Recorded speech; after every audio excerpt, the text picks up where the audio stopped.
Good evening and welcome to the Milford Select Board meeting of November 4, 2024 at 6 p.m. in Room 3 of Milford Town Hall.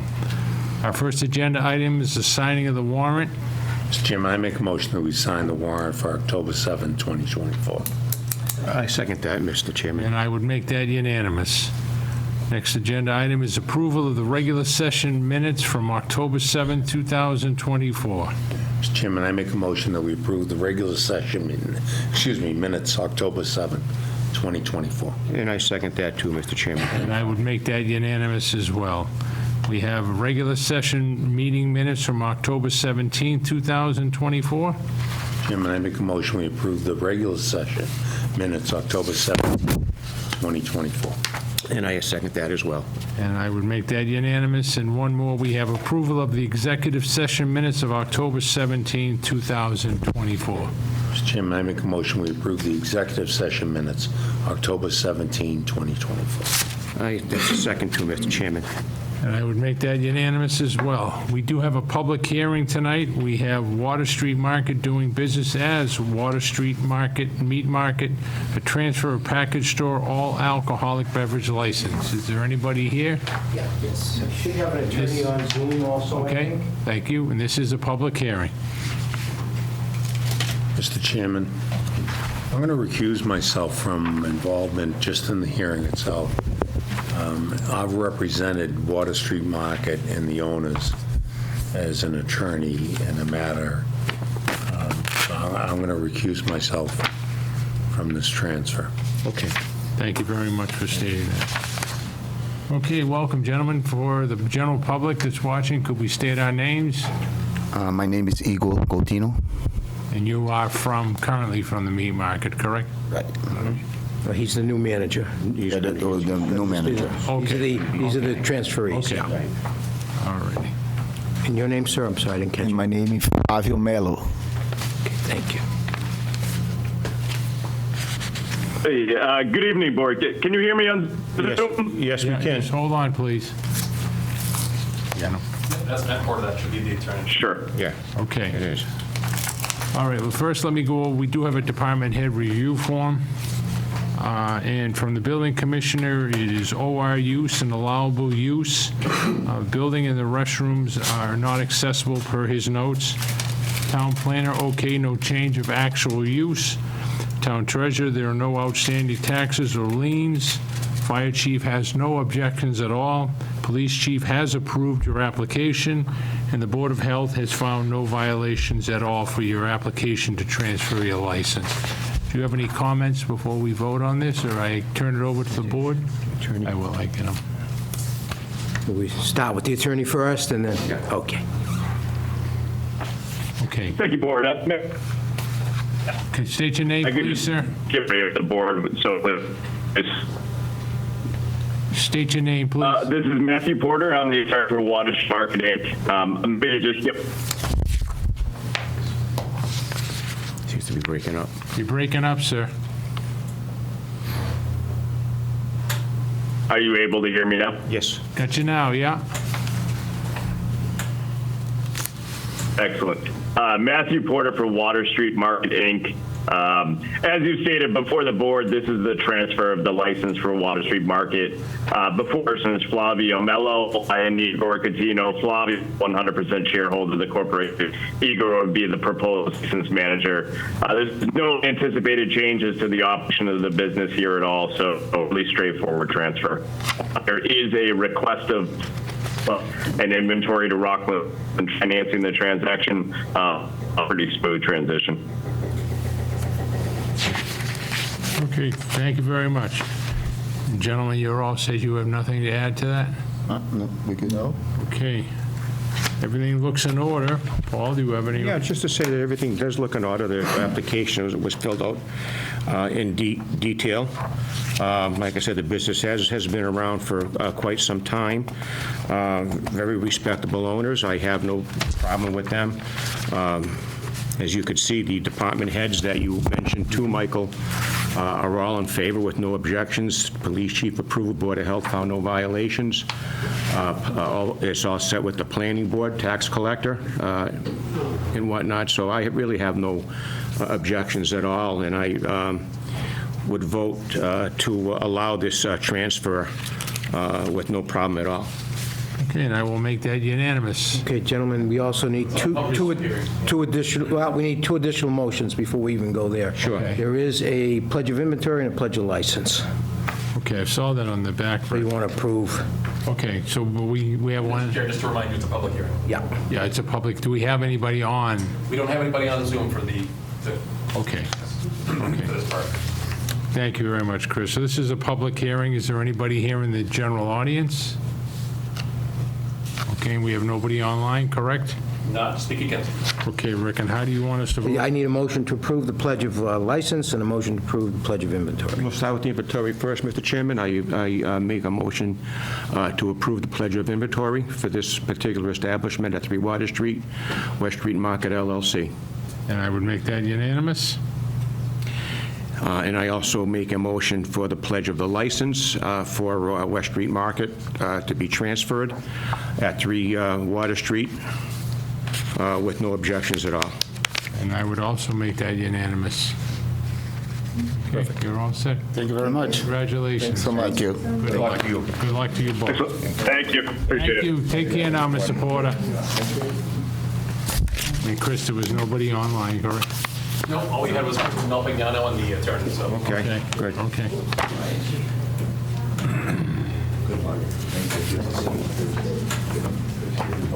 Good evening. Good evening. Like you did something wrong at the principal's office. We're all lined up. Very used to the seat. Yeah. I speak like I've been there a few times.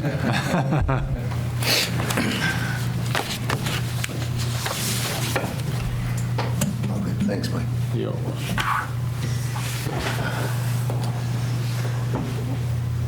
Okay, next agenda item is scheduled appointments, and our first scheduled appointment is with the assessor and the town administrator with the reference to the senior work-off program. You want to do that first? No, you do it. Tax. Oh, no, this is you, not me. No, I know. Yeah, Wow, he was quick. Yeah, right. absolutely. What those? Good evening. Good evening, how are you? Good. You got a public All right. hearing tax classification first. Ooh, okay, I'll go back there. Oh, sorry. Just want to. Yeah, that's first, because it's on now. Okay. I You got checked me it off either as way, well. so. Yeah. Just hang tight for 1 second, Jen, I'm sorry. So we have another public hearing, Chris. Okay. Yes. Which is the tax classification hearing. I checked it off on my way out the door. Yeah. And that's going to be Zach? No, we're going to start with Jen. Okay. Zach, only if Jen now. necessary. Okay. And He's in the bullpen. Josh, That's what you and I were talking about earlier. yeah. Yeah, So when I walked out, I checked it off. So, you know. yeah. Go right ahead, I'm sorry. You want to start or me? No, I'd like to thank the board for having us tonight. Obviously, we're here again for another tax rate hearing, and Jennifer is going to present all the information as always, and we certainly welcome as many questions or inquisitive thoughts in regards to some of the information you're about to see. Sure, thank you. Thanks. So if we could just advance the slide, this is what we're going to really have for discussion this evening. Just quickly, just to give you a feel for what's been going on in the community over the last year, we're just going to touch on new growth. Value changes, we'll go into what the changes look like from last year to this year, what a single tax rate calculation would be, what our historical rate shifts have been, and then the consideration of a tax rate shift and what those options and impacts would be. Based on making that decision, what the value by class and share of levy will be, and how that computes out to an average tax bill change. And then we'll go into the 3 local options that you are here to consider also tonight, which are your small commercial exemption, your residential exemption, your open space discount, and then hopefully we'll be making some motions at the end and get the tax rate moving along. So first slide, new growth. New growth is property taxable for the first time. Exempt property that now is taxable, new construction, additions, new personal property accounts, subdivided land, or condo conversions would qualify as new growth. So noteworthy growth this year, we have 9 new single-family homes online, 24 new condos, the Avalon Apartments, $32 million for that, 53 new personal property accounts for $2.6 million in value. And our 504 utility growth, that's our gas, electric pipeline, $9.2 million. Residential growth overall has a value increase this year of $68,172,800. That tax is $906,017, which is 112% over last year. Commercial, industrial, and personal property value growth, $22,378,608. Tax, $539,100, which is down 32% from the growth recognized last year. Total growth for the year is $1,445,117 as compared to last year's total growth, $1,222,334, which is an overall increase of 18%. So value changes. This is using 2023 market data to derive the 25 values. Single-family home last year, $483,600 would be the average value. Average value this year, based on market adjustments, $514,500, which is a 6.39% increase. And you're going to see as we go down the list here that everything's between 4 and 7%. So they all stayed pretty close as far as the way that they changed this year. Condos up 7.75%, 2 families 6.67, 3 families 6.38, apartments 5.96, vacant land 4%, commercial 5.5%, and industrial 5.76%. So pretty even adjustments this year. Next, we have the taxable value of the community. So last year's taxable value was $5,294,353,855. We have an 8.25% increase in the taxable value of the community, resulting in a value of $5,731,257,959. This year's levy limit is $90,417,486. This is what we could raise through taxation. The actual levy that we will ask to raise this year, or will raise one way or the other, is $84,343,592. And the prior year's actual levy, what we raised last year, is $80,734,044. This is on the left side in the middle column here. So we go down to the bottom of that side, and we have excess levy capacity. Last year, we left $5,788,801 in excess levy. This year's excess levy will be $6,071,658. And then the right side of this slide is really just to show you if we didn't shift the burden of tax between the different classes of property, what a single tax rate would compute to. If everybody had the same tax rate, taking our value, taking our levy, doing the division, we come up with a single tax rate of $14.72. Which, as you can see on the next slide, historically, this is 20 years going back, we've not had a single tax rate. It's pretty much been for the last 8 years that we've been at a 1.58 shift.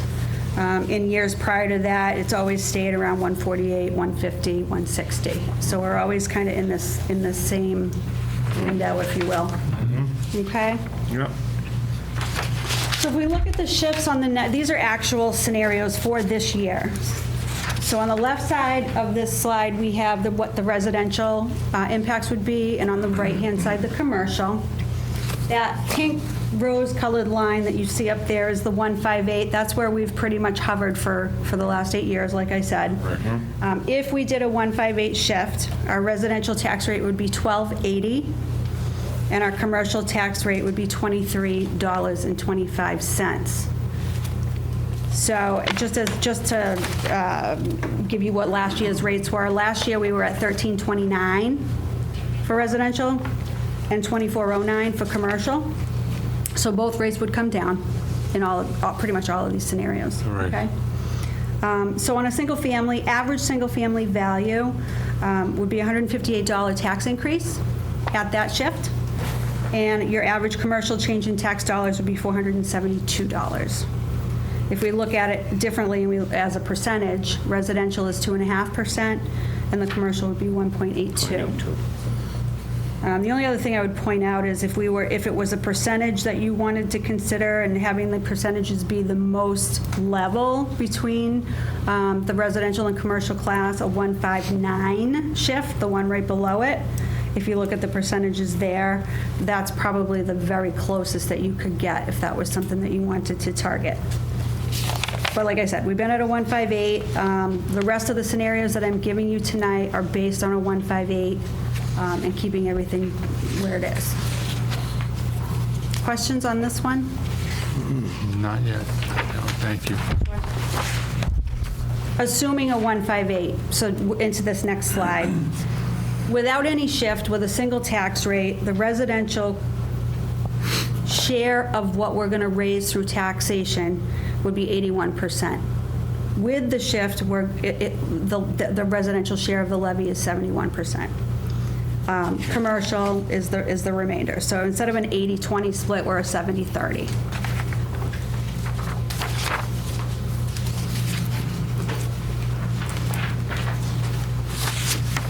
So moving on to average tax bills. So this is using the rates that we've assumed it to be. We have your average single-family tax bill from last year to this year increasing $159 for single family. Condos would go up about $184. Two-family, $171. Three-family, $170. Apartments, $186. Land, $5. Commercial, $473, and industrial, $798.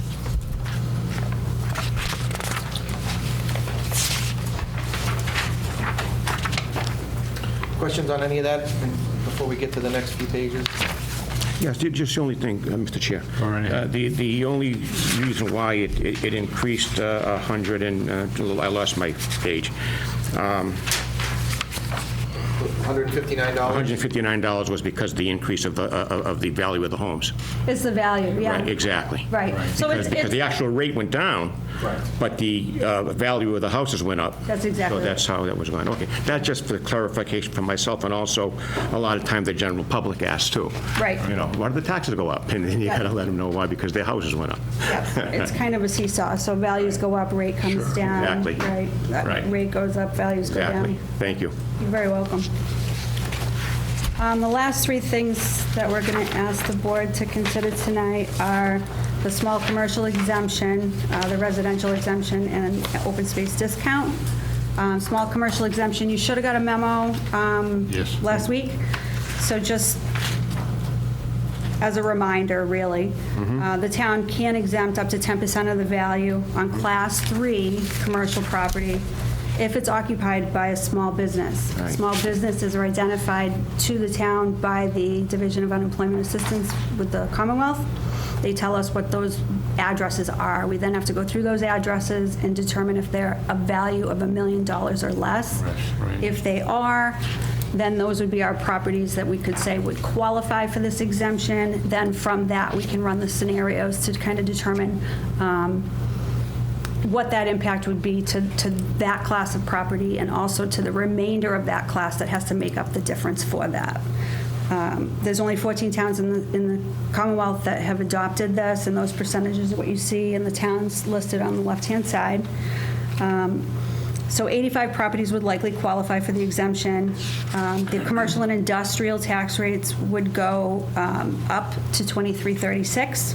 Your average commercial property not receiving an exemption would have a tax increase of about $125. So if they didn't qualify for this, their taxes are going to go up. And your industrial average would go up $176. Your average valued eligible parcel would save $977 with the exemption.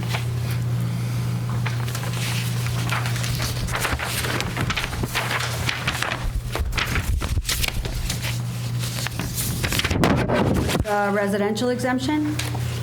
The Board of Selectmen can grant an exemption up to 35% of the average assessed value of residential properties used as the principal residence of the owner. This exemption, if adopted, would increase the residential tax rate because the residential share of the levy must still be met. So if we give an exemption to owner-occupied properties, that residential tax rate goes up, and the non-owner occupied would bear that burden. So the exemption would shift the residential burden from moderately valued homes to apartments and higher valued homes and residential properties not occupied by the owner, including residential landowners. There's 18 communities that have adopted this in the last year. Milford has not adopted this in prior years, and it typically is something that you see in communities either in and around the city of Boston or, say, Cape Cod, where there's a lot of rental and vacation homes. Questions on that? The last is the open space discount. This is something the town could offer if we classified property as open space, which we do not have open space classified. So there's no exemption to really offer.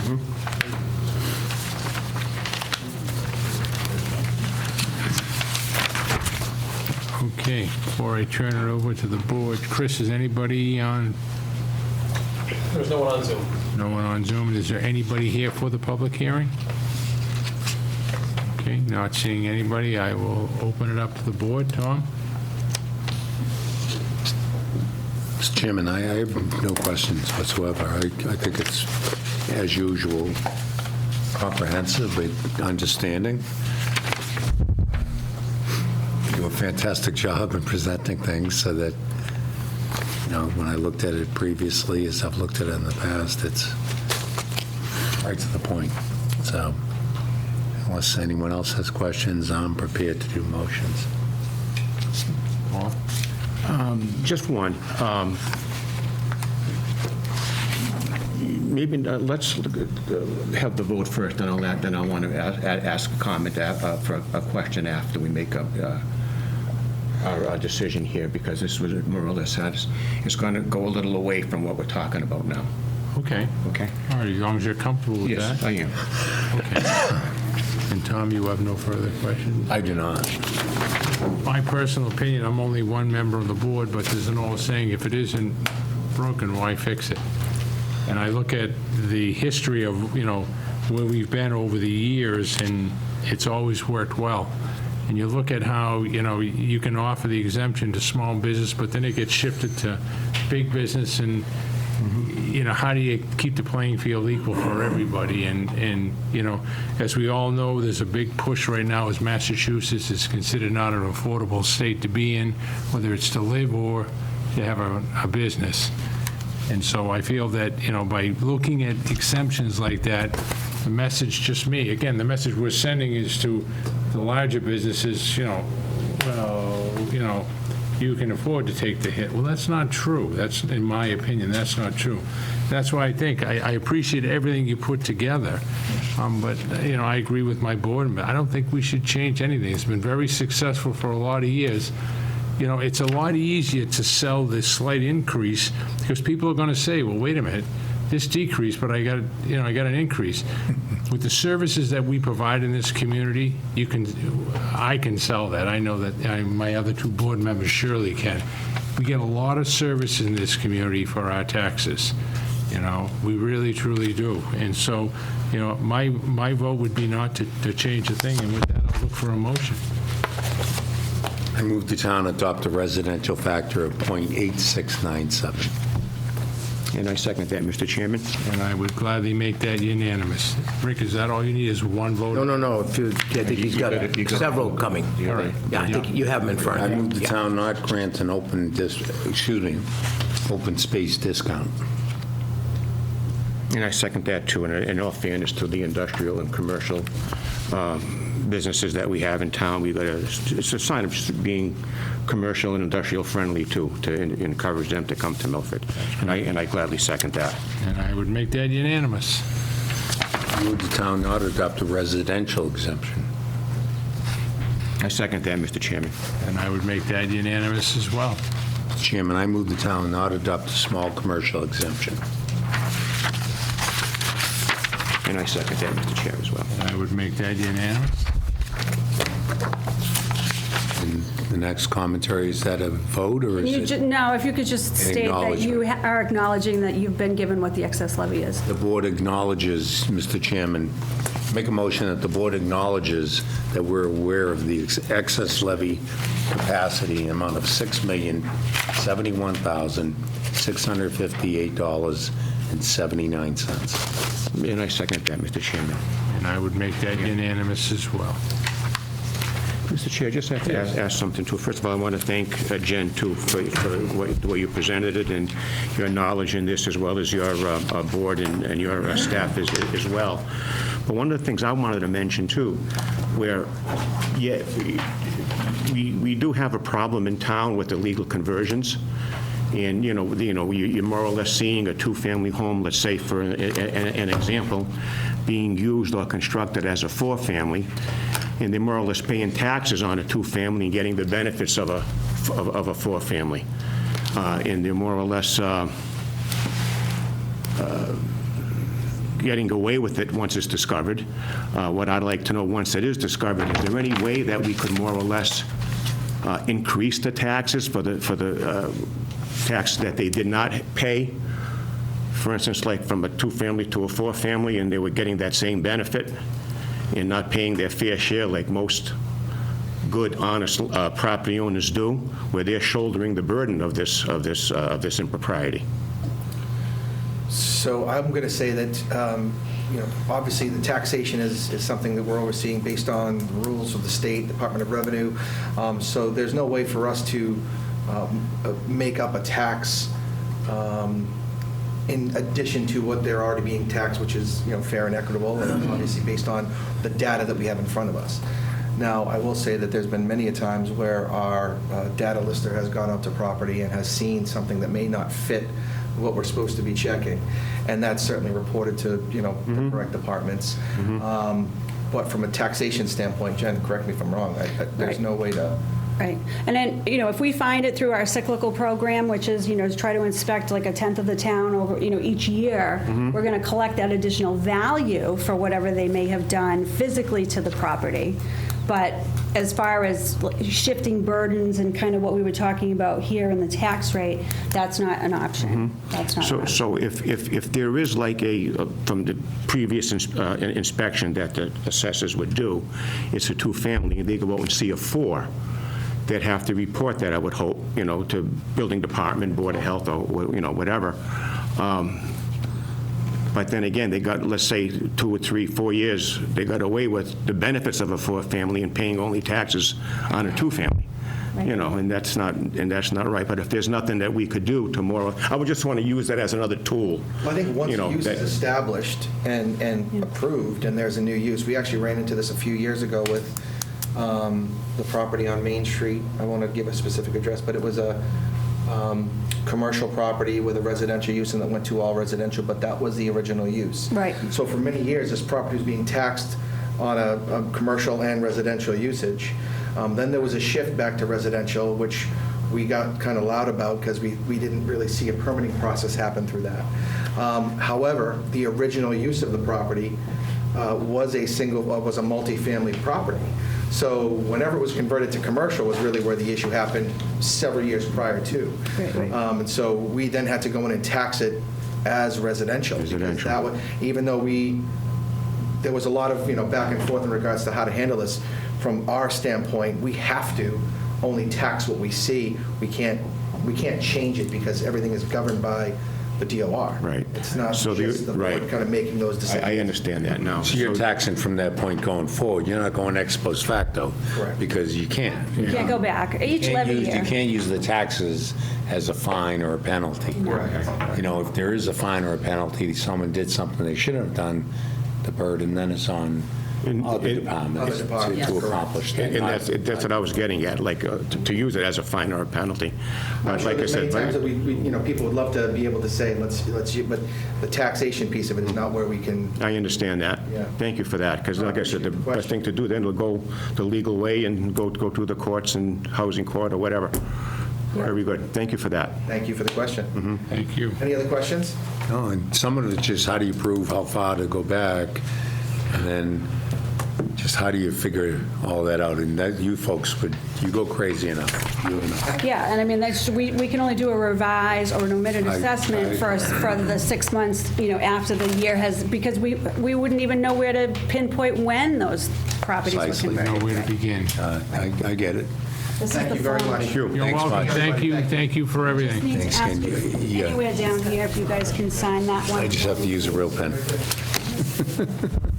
A real pen. Yeah, because that one is erasable. Oh. So we'll just stick around for this other one. And just that top sheet, Yes, please. give you back your real pen. Where are we signing, Jen? Just anywhere down, yeah. Just next to Tom Next is to his fine? little- Yeah. You squeeze that right in there.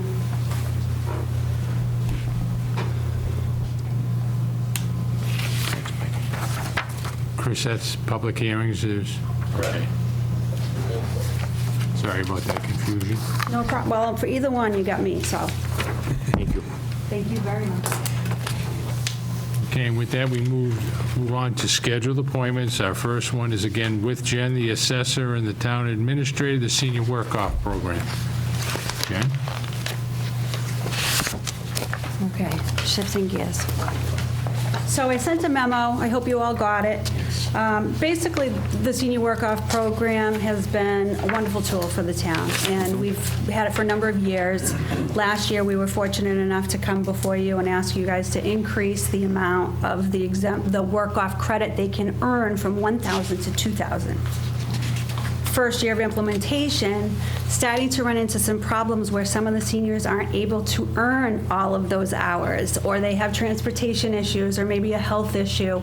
And the way the language was written with the guidelines that are adopted locally by this board, it basically said if you don't work all of them, except for extreme circumstances, which would be death or illness, subject to town administrator approval, they got no credit. So they could work almost all of their hours, and then if they can't finish them, they lose all of it. So the way that it read really got people in a panic this year, our workers in particular, who wanted to get their hours in, and they were like, we're getting really close to the deadline, and so that brought up the question. We usually try to circle around collectively, the senior center director, HR, benefits, and myself, and we all kind of sit around and we talk about what worked this year, what didn't work this year, what should we think about changing. And this is what came out of that, was to come back before you and say, here's the guidelines that you guys adopted or previous boards had adopted years ago, and we'd like to just change that language so that people can, if they want to earn the 1,000 that they're used to earning and have earned in past years, and not go all the way up to 2, they have a little more flexibility to do so. If that makes sense. Sure. Yeah, I think whatever they earn, they earn. Yeah, yeah. I don't know how, Now, this language that we've proposed in my memo did put a minimum on it because, and I think that was more for the fact that we didn't want people kind of starting and not coming back and starting. Yeah. But that's completely up to you if you want to change the language. But our proposal was that they have a minimum of 30 hours up to the max. Sure. and what is the max, Shelley? 2,000, up to 2,000. It's 133 hours of work at the state's minimum wage, $15. So it's actually a minimum of 450 to a max of 2,000. That's right. Right. That's right. Right. Yeah. You know, I'm okay with that. And I'm surprised in myself more than anything that someone works and, Yeah. you know, they get almost there and you say, ah, too bad. Yeah. I just, there's a real sense of unfairness there. And we've not done it. We've not done that, just to Yeah. put your minds at Oh. ease. Yeah, no, we've I'll not sleep done that. better tonight, no. Yeah, no, really, No, no. just, I mean, just fairness. Absolutely. You know, at the police department, we had a number of seniors that were invaluable. Yeah, You know, the one gentleman comes to mind without naming someone, and he worked for the phone company for years and years, but he knew computers better than anybody in the building. yeah. Great. He was very helpful and just a real good guy that interacted even with IT. But just simple things like showing people Word and how you can use this and integrate that. Just, Absolutely. things that you would go and send someone to a one-day seminar. Yeah. Invaluable resource. And he loved being there. He came after the hours. He kept coming. It's definitely mutually beneficial for them It and is. for us, for sure. He loved being there and making a difference. As I said, once he hit the max, he continued to come every week. So it was some way to go, it was something to do, and, you use the biggest muscle in the body, your brain. So, no, I applaud you for taking a look at that. There's a real sense of fairness there. And there are times when, seniors can run into personal situations that kind of sidetrack them for a little bit, and they might come right back. So I think that's a great amendment. Sure is, because I know we're all seniors. Well, I noticed the age I'm eligible. Thanks, Paul. Anyway, I'll try to find, I don't think I can do the hours, but I would try to get into the minimum. But anyway, it is a very fair proposal, and we thank you for that, too. It helps the seniors actually, be still more involved with the community. It helps them learn new skills and develop the skills they already had. You know what I mean? It makes them very good, and it also eases their financial burden and gives them more time to adjust to this as well. So I definitely think this is great, and I don't know if, Tom, did you make a motion? I have not yet. I want to see my colleague. I'm sorry, Michael. That's okay, that's okay. Jen, once again, as I spoke earlier about the tax rate, this is just another example of what's done in this community to try to work with everybody. And as we all know, the seniors need is the help that they, that as much help as they can get. There are programs that are going on at the senior center with their electric bills, their gas bills, and thank God we have those, and things like this. It's just because every little bit helps, and again, it's just another example of I was talking to Mr. Valani earlier today, the great things that everybody in Town Hall does, looking out for the citizens of this community. I think personally, I think it's great, and it's a no-brainer. And with that, I'll take a motion. Make a motion that we accept the recommendation of the town assessor. I second that as well, Mr. Chairman, gladly. Gladly make that unanimous Fantastic. to you and to all your Thanks much. Great job with Everyone will that. be your proud. office. Very good job. Thank you. Very, very much as always. Thank you. Appreciate that. I know. Good night, everybody. I was going to Good say night, that. thank you. Thank you, everybody. Thank you very much. Thanks, everybody. All right. Good job, guys. Okay, our next under scheduled appointments is our finance director and our park and recreation administrator. Good evening, gentlemen. Good evening, how are you? Everybody. Great. Very good, thank you. Good. All right, Zach, I'll let you start. Actually going to let Mr. Haslam Okay, go ahead, introduce it. Jim.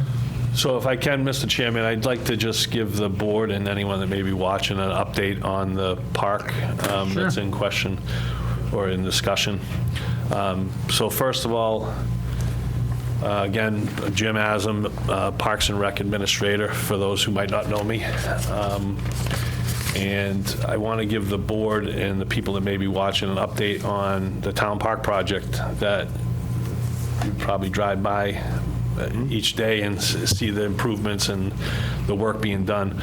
Right now, we're at one court away from the concrete pads for the tennis courts being poured. After they complete those courts, they'll start doing the walkways and the pole lighting for both the courts and the walkways. As you know, at the last, at this past town meeting, the Park Commission passed over on an article that was to renovate the bathrooms and the bandstand. With that comes electrical work that was included in that bid. Because that bid was passed over, that part of the project was passed over, proposed change orders made by the company, the contractor that's on site now, to include that electrical. So we have power to all the courts and all the walkways once the project's complete. Right now, we're projected the project for the courts, walkways, walkway lighting, all to be done by April, May, depending on how the weather breaks in the fall, after the winter. So it's sort of toss up, but May is a good guesstimate because you need the temperatures for all the courts to be painted and some of the adhesives that'll be used for the courts. But a lot of that work they'll work right up until the first snow. So we're hoping to have all that fencing and everything done. But the electrical is what we're here for tonight for, and speaking to Zach, when we met with the Finance Committee, we let the Finance Committee know that, if we're going to light up these courts without going through that bid until in May, we're going to need those funds. And they understood that. And speaking to Zach about it, Zach came up with some CDBG funds that may be eligible for are eligible for this, and he can talk more about that. Thank you, Jim. Just for one more time, just to summarize it a little bit smaller, you said a lot there. We knew we had an article for town meeting for the building that's being passed over. We set the money aside into stabilization until a plan is developed, and we'll have it for May. Part of that plan was the electrical. They do not want to go all the way until spring without having it lit there, so it makes perfect sense. But this will result in a change order. It wasn't part of the original bid that we had. So we know that the money's tight. We don't have the money for the change order, Excuse me, Zach, what was the change order? the electrical. Right, in other words, it wasn't included first? So this project was broken up into for this part, 2 different parts. Yeah. All the land, Yeah. right, all the field work of the land, and then the building. Part of the electrical was going to be in the building that they passed over I get until it. May. Right. So we're asking to do that electrical via a change order on top of the bid that we accepted for the ground. It comes earlier than Yes. expected, which makes Yes. sense. And the contractor at this time was, the Yes. contractor on Yes. site now was responsible for just the conduits and everything going to the building, and then they would connect all that once they Okay. build it. Yeah. So that's the need. I come into play here. How do we pay for it? So you may recall for many of years we had CDBG funds that was done through Sue Clark and then subsequently Melissa Alps there. That was on the rehabilitation side. Part of those agreements was called a recapture agreement, where if you sell your property within the specified time frame, you may have to recapture and pay the town some money. That's called a program income fund. I have $105,000 that we basically have been accumulating for the past 15 years. The only thing you can use with these funds is other CDBG projects. Well, perfect. We have a CDBG project right now. We have a need right now. So otherwise, these funds would just continue to sit on the books. I suggest that we use them for this eligible project and take care of the need that Jim is describing right now. Sure. Makes sense. Where would so if we're going to put the central part of the electrical components in the building,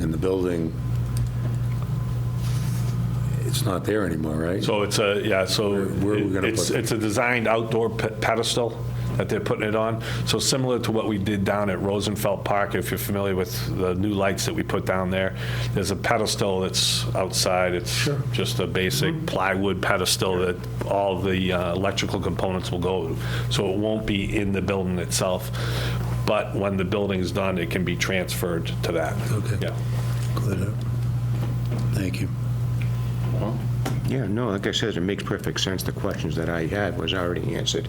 And it makes perfect sense that you do need that lighting. It's not a luxury, it's a necessity now that you would, once that's ready to go, you need the walkways lit, you need certain areas lit. Right, so we want to be able to use those courts at night and stuff, up until the point when we go back in May for the additional funds, and then, the bathrooms and the bandstand, those additions could be, 6 months, 8 months after that, and we don't want to not have power up until that point. Right, and I think what's important is that the project needs to keep going. Right. I mean, as you made reference to, Jim, you drive by and it's amazing. We're not going to just stop. Right. We got to keep going, and to Zach's point, that money's been accumulating. It's there for a reason. Let's use it. This is an example of where we need it to keep the project going forward. We're not going to put those courts up, and we don't like the courts. We're good at the courts. So, let's use the money that's been accumulated. Let's keep moving forward and get ourselves to the Maytown meeting. Very well said, Mr. Chairman.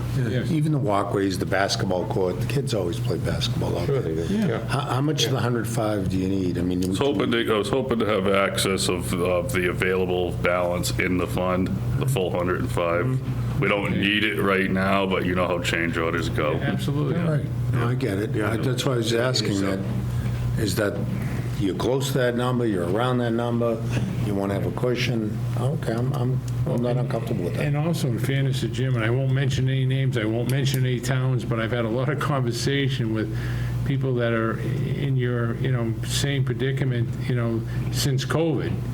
And the cost of the projects, some of them were bid pre-COVID and are now being worked on after COVID, is just like staggering, and you got to deal with it. You got to, you got to keep going, and so, no, I think personally, I'm one member, but I think it's a no-brainer. I think we should continue to move forward and make Town Park, like all of our parks in this town, something we're very proud of. Yeah, I'll take a motion. Jim, I make a motion that we authorize the finance director to expend $105,000 or less of CDBG monies for the purposes of electrical work at Town Park, to include lighting, et cetera. And I second that too, Mr. Chair, because that money is to be used for a project like this here. So it's not that we're going outside the box. We're going according to what we should do. I would make that unanimous.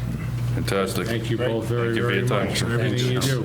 We'll get you more updates as they come. Very good. Thanks, Jim. Thank you. Thank you very, very much. Good night. Good luck. Here's Zach. Keep going, Good night, thank gentlemen. you. Okay, our next scheduled appointment is our Human Resources Director, which I take is on Zoom. And there she is. Hello. Hi, Kristen. Hey, hi, how is everybody? Very good. Things are Thank you. good. How are you? Good, good. Thanks for having me. So this is the yearly retiree medical rate renewal.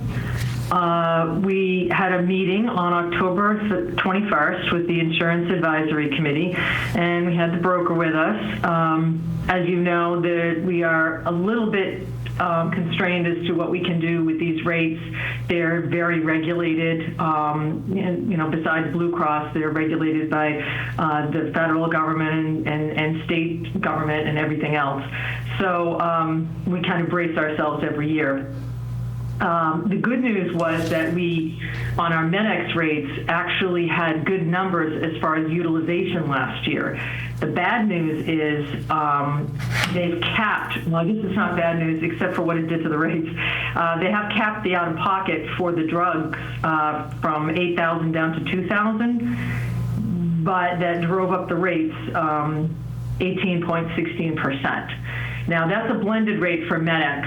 So the RX is actually pulled out of it, the prescriptions. So when you look at the numbers, we have 488 subscribers, and the net increase was 10.10%, which actually isn't that bad. The broker feels that our utilization was good this year, which sometimes you have to wait for the effect of that because they don't look at it at the utilization in just a one-year period. It's actually over a longer period of time, so he feels that we may get a good bounce next year from that, but of course you never really know. But at any rate, the bottom line with the RX mixed with the rate for the doctors and all the other parts of the program was 10.10. we had the new program that we introduced last year, the Blue Freedom RX. That was that all-encompassing program, one of those things you see on TV where they say you can have a zero copay and all that. We adopted that. We had quite a few people sign up, 45. Some of them left medics, some of them left Tufts, some are more new retirees. That came in actually at 31.4% and was dropped to 19.9%. That is due to the reduction in the subsidy that was given. This is something that goes on behind the scenes that people don't see. It's actually funded behind the scenes. That's why when people say, 0% copay, my premiums will be nothing. It sounds great, but there's actually funding that goes on for every person that retires behind the scenes. So it's an expensive proposition, but at the end of the day, it comes in at $439 a month, which is actually only $34 more than medics. It does have some extra features that we introduced last year with dental and vision. So the retirees have to decide for themselves what's the better value. And the last one is Tufts. We have 55. We had a drop in subscribers there when we shifted to the 60-40 contribution rate, the way that the town contributed 60 instead of 70, so that went down for the Tufts people. So some of them went to Blue Freedom, like I said, and some went to medics, so that's down to 55. They went up only 6.4%. We may see a shift. Some folks may go back to that. Who knows? At the end of the day, it went up, which probably isn't a surprise to anybody.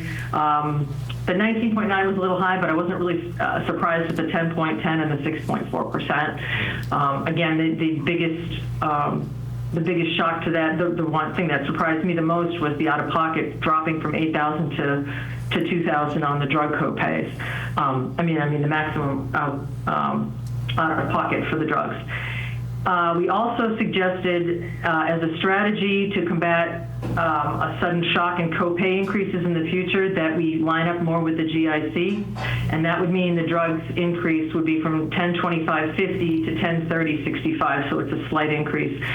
Sometimes, and they talked about this a little bit at the committee, it's not so great when you wait a few years and then all of a sudden you have a big jump that kind of shocks people. It also increases the mail, which is the 90-day prescriptions, a little bit. So it's a gradual thing.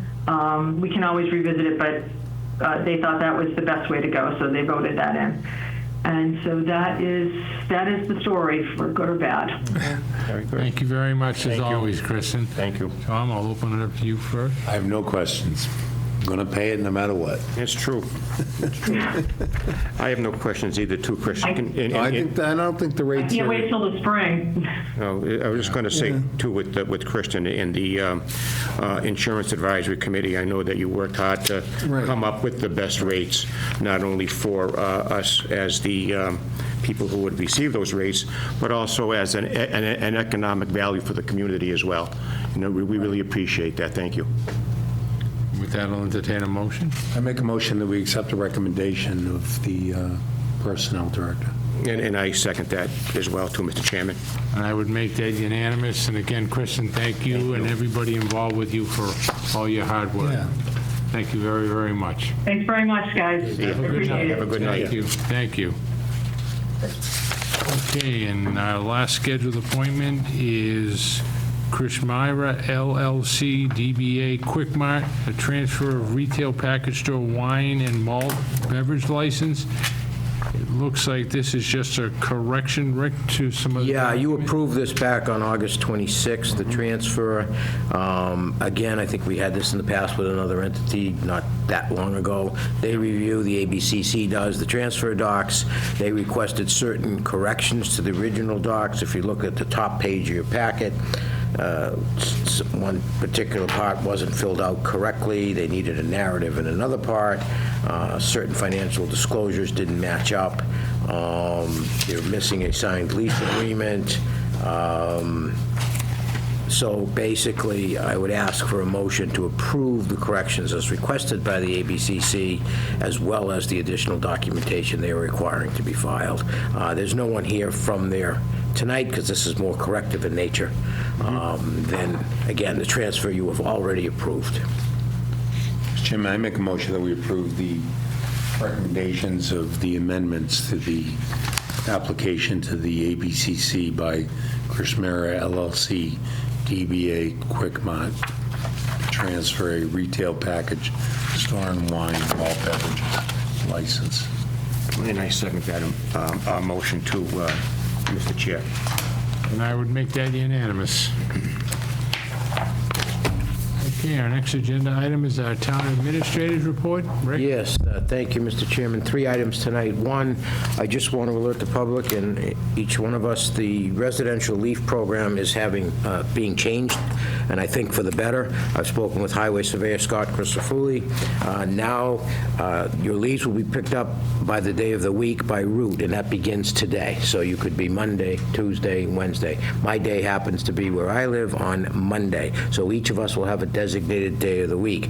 If they're not picked up on Monday, the following Monday, you still have an opportunity, again, put your leaves out up until the end of the program. Most people I've talked to seem very pleased by this. I do have the street listing in my office, so you can look up your street to see when your day will be. And then, so now you don't have to, I guess, scramble and do it all at once, or that last week, if you were last week, for example, or the first week when they're not all down. So people I've talked to that have come in seem very pleased, and I think Scott has a great idea here. So I just want people to be aware of that. I am pleased to report we have received a grant in the amount of $450,000 from the MassWorks Infrastructure Program. This is to support roadway and traffic control improvements for the Route 109 Improvement Project. The improvements will include converting Beaver Street to two-way traffic through 2 Birch Street. We hope this will allow much greater access to the town's Bear Hill industrial area, as well as improve traffic flow significantly on Route 109. These grant funds will be used to assist with pre-construction design, engineering, and preparation of bid documents. I want to thank our state representative, Brian Murray, for his submittal of this project under the Commonwealth's 2022 Transportation Bond Bill, which, as you know, was approved for $4 million for the design, construction, and repair of or improvements to the intersection of Route 109 and Beaver Street. State Representative Murray also submitted a letter of support to assist us in receiving the $450,000 MassWorks grant application. The final item is, again, more good news. I've spoken with Highway Surveyor Scott Christofuli. He has informed me the town has received eligibility notification from Mass DOT for the federal aid highway funding for improvements to the intersection of Route 16 and Cedar Street. This project consists of a total rebuild of the intersection to include roadway widening, ADA compliancy, realigning Cedar Street, and a new street light system. The total grant amount is for the cost of the construction project, which is $2,775,000. The town will be required to pay for the design and engineering costs of the project. We estimate that to be around $200,000. So I want to thank Scott for his efforts in securing that grant. And that's all I have tonight. Great news. Yeah, great news. Thank you, Rick. Thank you. Overdue. Yeah, both projects. Finally seeing a bypass road. Yeah. Questions, Tom? I have none whatsoever. None whatsoever. Thank you, Rick, for that I information. don't as well. Rick, thank you very much for that. Thank you. And our next agenda is, again, you, Rick, the town administrator. Yeah, again, just, we've been getting a lot of questions on the community municipal aggregation program. We now have some very concrete answers. The program will begin in December, next month. All program prices will be fixed for 36 months, so that's through December of 2027. If you are currently a National Grid subscriber using that system, you are eligible for automatic enrollment. So you should have received your letter already, and I know there is a way, if you want to opt out of it if you desire to do that. If you don't, you're in the program. If you already have another supplier, you're not automatically enrolled in the program. However, you can sign up for the town's program. I just caution people to make sure sometimes there's an early termination fee in an existing contract with another supplier. You do not have to participate in the program. It is voluntary. We have information at my office that tells you how you can opt out, should you so choose. As you know, you can switch between any of the Milford program options at any time. The basic is 13.12 cents per kilowatt hour.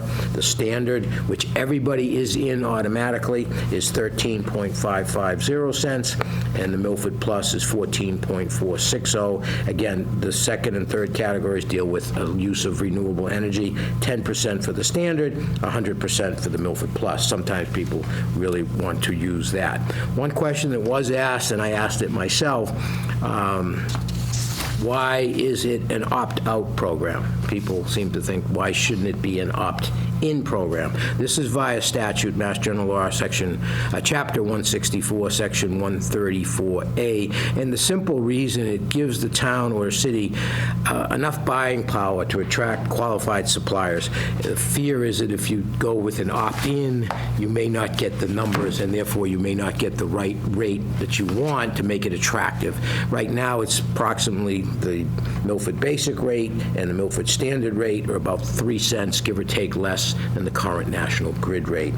If anybody needs information, I have it at my office. It's on the website. You can go directly to milfordcommunityelectricity.com. You can call our new supplier. It's Direct Energy. Their phone number is on our website. So all of that information is there for you. You still get one bill. That bill is from National Grid, just that the supplier now will say Direct Energy. And you do pay National Grid when you pay your bill. So again, we're excited about the program. The feedback has been very, very positive. So if anybody has any questions, they can reach out to my office, speak with me, or either of the two assistants. They've become experts. Liz and Len are experts now in this program. So. Excuse me, Mr. Chairman. Rick, this question and answers you have here is great. Is it on our website? Yeah, everything should be there. I also have hard copies for people who might want to stop by. We can mail them to them, whatever they want to do. Okay. Yeah. Thank you. Have we done work with the senior center, Rick, in particular, first? I have placed all of this information at the senior center by way of handouts. I have not met with them yet. I can set something up with Lisa, and I can get down. I'm sure I can get someone from Good Energy to go down, too, because obviously they're more versed than I am in the program, although I do feel pretty comfortable with the aspects of the program. But we have supplied them with information already, but we haven't gone down in person yet. Just to educate them as far as opting in and opting out, Yep. because, you know, there's a lot of shady things that take place out there today. Yep. That focus on seniors in particular. Yep. You know, flim-flams or scams. Yep. Whatever term you want to use. Yep. So they receive something in the mail and they're unsure, they think it's a scam. Yep. Yet if we have someone that can, the senior center, say, you know, Yep. please come and we're willing to discuss Yep. this. I mean, I can certainly do that myself and get someone from Good Energy. It'd be helpful, yeah. Down again. They do have handouts. That was the big question. How do I opt out? When do I opt out? Can I go back and forth? Which you can. And is this real? And is this going to, and is it real, and is it going to benefit me? Correct. And actually, those are the main, we did have a, Mike, I think you were here the night we had it. We filled every seat here and even your seats. And then we had another 75 people online. No, I appreciate that. So it was very, very informative. I'm very comfortable with our consultant. I was here as you were, Rick, and the Yeah. majority of the people, the room was jammed, and the majority of the people were, in fact, seniors. And there were Yeah, you a lot looked of- around, A lot sure. of great questions, that came up, and, and I've been getting asked them afterwards, and the couple of points that, Rick, you touched on is if you are currently a National Grid customer, you automatically get enrolled in the program. So the first question I've been getting is, well, how do I know I'm a National Grid customer? Very simple. I tell everybody, get your bill.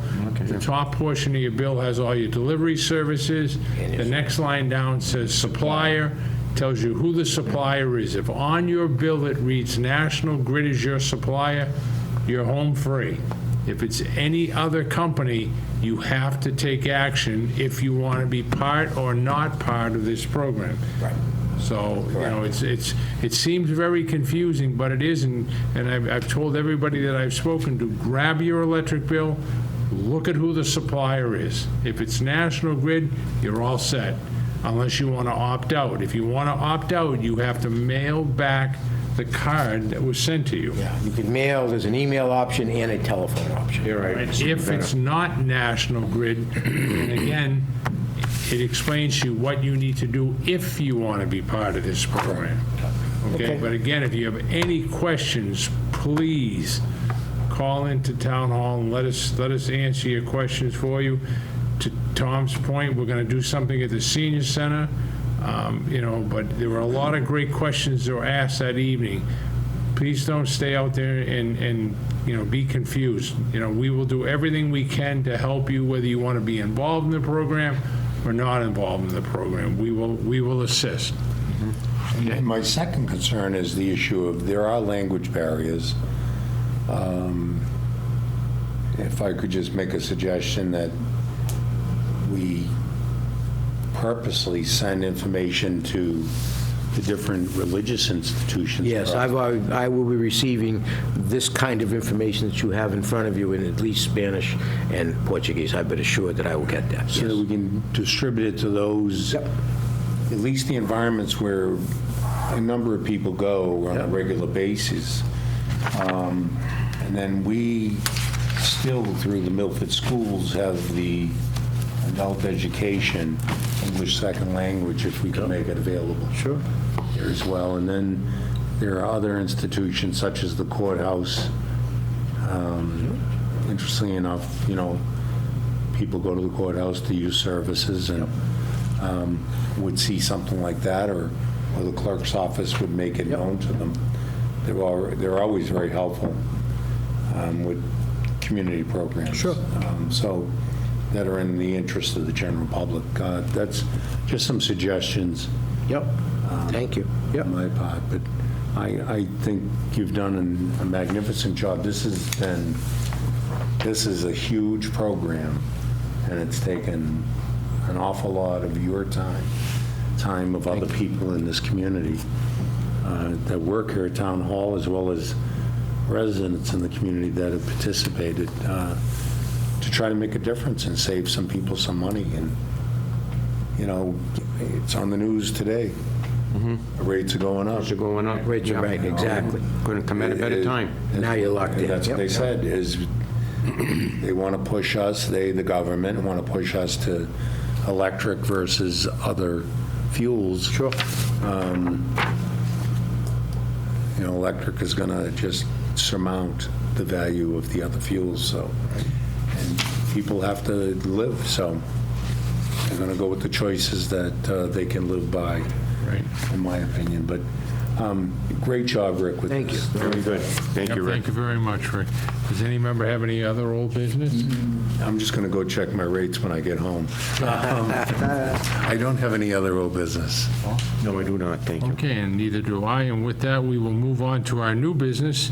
And the first is a permit by the Milford Permanent Firefighters Association, a permit to obstruct for our annual Santa's Parade, which is going to be held on Sunday, December 1st, 2024. The parade will start at Veterans Memorial Drive, and the parade will step off, so it'll start at 4:30 from Veterans Memorial Drive, where most of our, or all of our parades do start, and it will run right down Main Street, right to the intersection of Main and South Main. So it'll go up to Draper Park.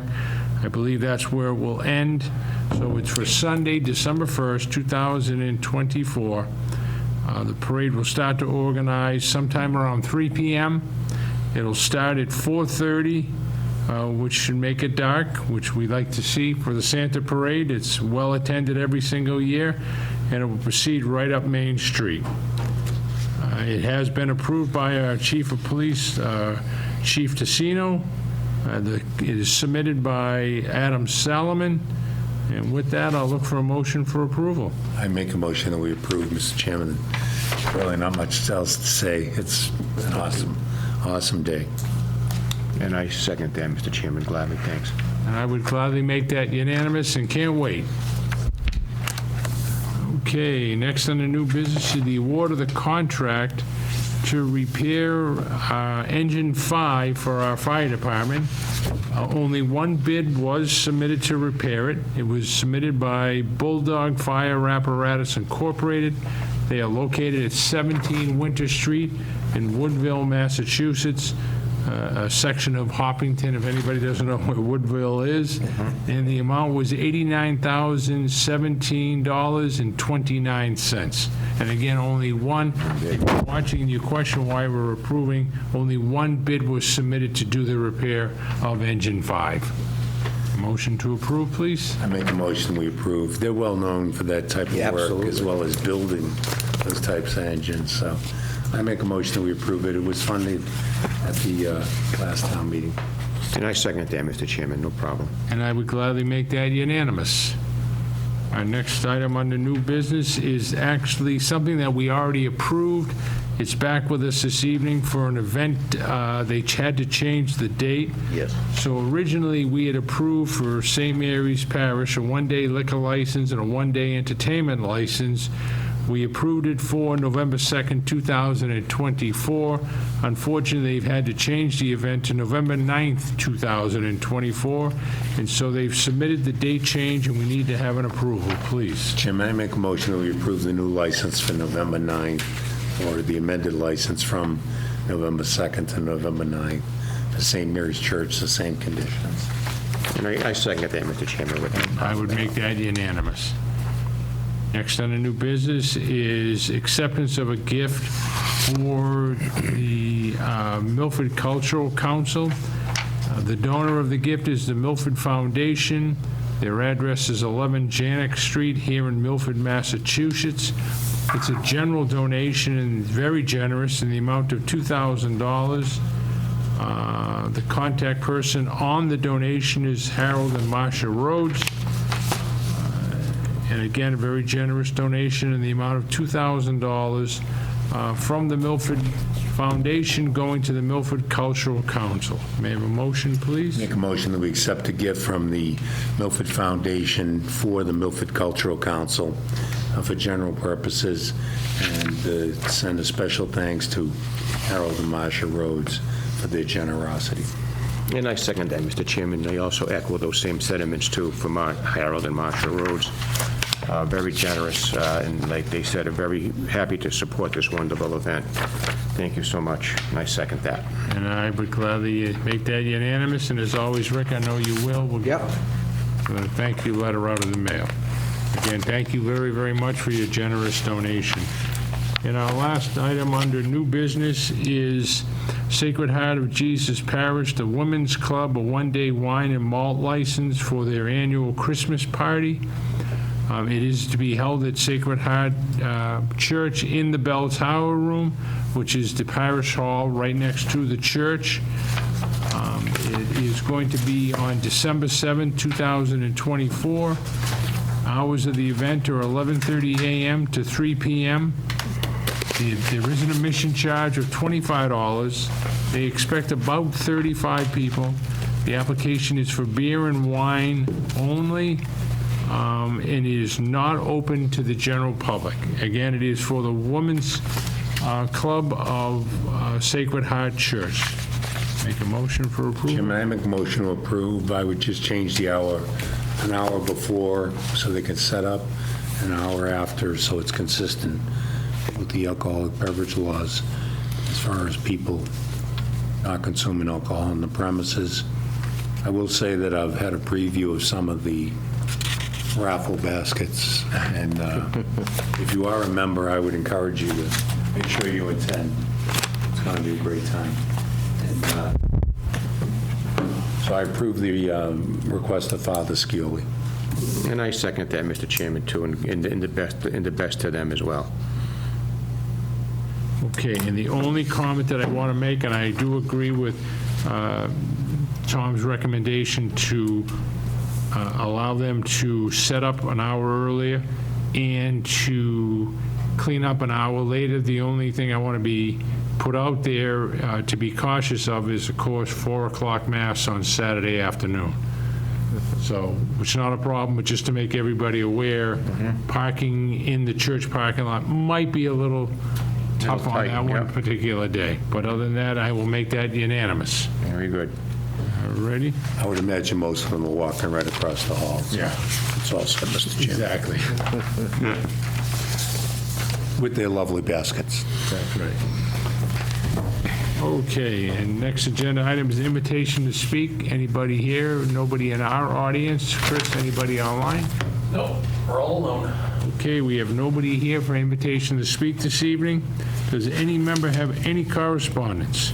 I do not, Mr. Chairman. Thank you. Yes, Mr. Chair, I do, and I know, like I said, we all did get this email from Joe Soares informing us that the Oh, I meant to mention that. Thank you. yeah, that there's a distinct possibility that the 2025 Celebrate Milford will not be happening. I guess there's a lack of commitment with current board members, and they find it difficult to get volunteers to help them plan for future events.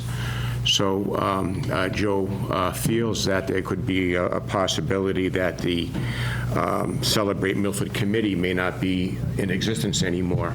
So I know with us, our select board members were more or less would be happy if someone would like to come forward and help out. Financially, we're not in the position to, but if they could volunteer their time like Joe and his other members did, I mean, it was a great event. Thousands of people came, 12, 15,000 people at a time to see this event and see what Milford is really all about. You know, a very good, very well-run, very good community. And like I said, you know, this board, and I know my other two members, encourages anybody who would like to help out and keep this tradition going. Thank you. And if I may, thank you, Paul.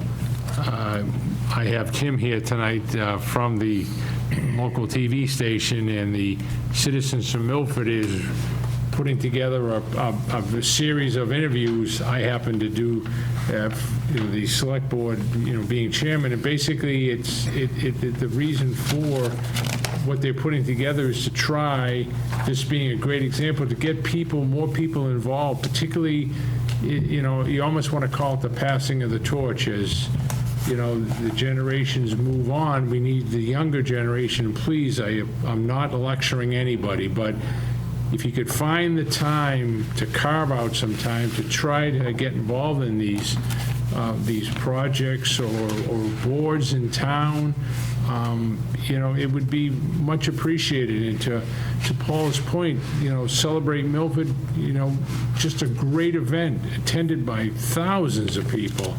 And it would just be a shame to see another event like this fade away because of lack of participation. And we all, you know, I understand everybody's busy.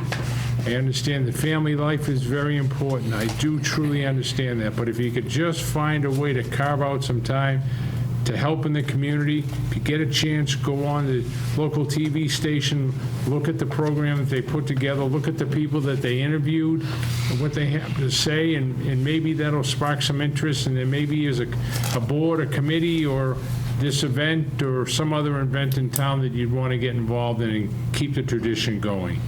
Thank you very, very much. Thank you. We do not have an executive session this evening. With that, I will take a motion for adjournment. Chairman, I make a motion that we adjourn. And I second that, Mr. Chairman. And I would make that unanimous. I say thank you very much. Have a nice evening. And again, thank you for tuning in and watching. Thank you. I hope you have a good rest of the week. Good night. Good night.